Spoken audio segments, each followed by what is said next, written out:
So Style is a female prison. It's based in the northwest of England, in Manchester, the only female prison in the northwest. We hold up to about 450, approximately, slightly more than that, women.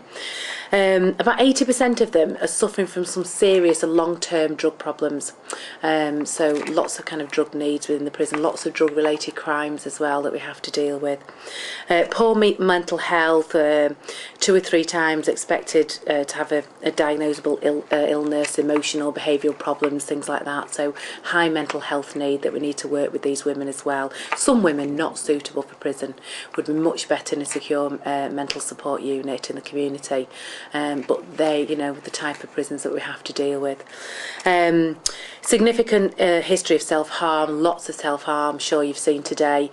It's incredibly higher than the male estate dealing with women in custody. And kind of my job in terms of supporting them, my role is to plan a programme at Style, all the kind of interventions that we call them, that will stop that pattern of reoffending.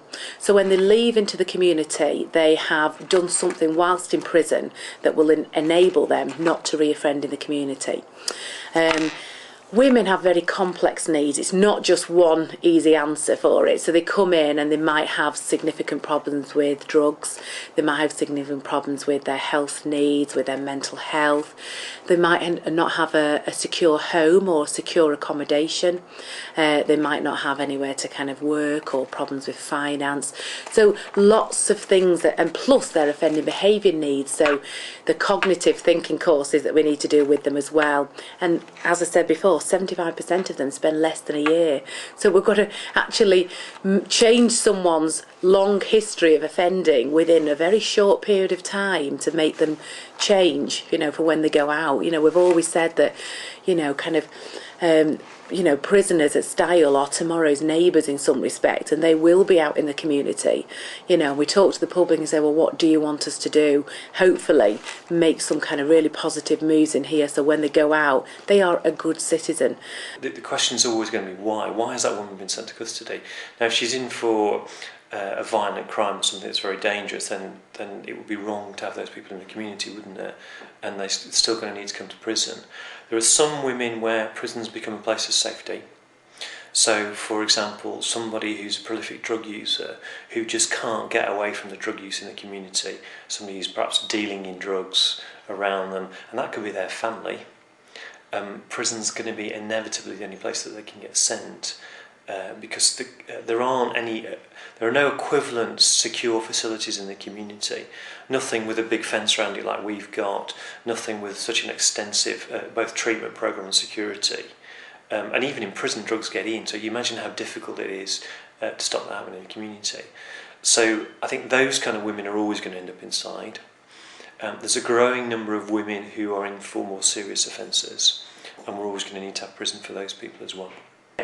Probably at any one time, we've got 1 or 2% of the population that are suffering from what's called a diagnosable illness, something like schizophrenia, a bipolar disorder of some kind, something that a doctor would say that's a mental health illness and we can treat it with drugs or some other sort of therapy. And those women do end up even with court diversion, they end up in prison. And what we do is we try and make an assessment and get them moved to another hospital. Invariably, there's another much larger group of women who are suffering from what we call a low-level mental illness, something like anxiety or depression, maybe even personality disorder. The law with regard to personality disorder is about to change, but even so, it's a very, very broad category. So it's people behaving what you and I would regard odd behaviour, and it's something that might lead them into crime, or they might be threatening to other people, or something of that kind, where there's no obvious treatment in a mental health hospital, but they may be dangerous to society, they might have got a bad drug problem as well, and they're going to come into prison, and it's our job to try and do something about that. Sure.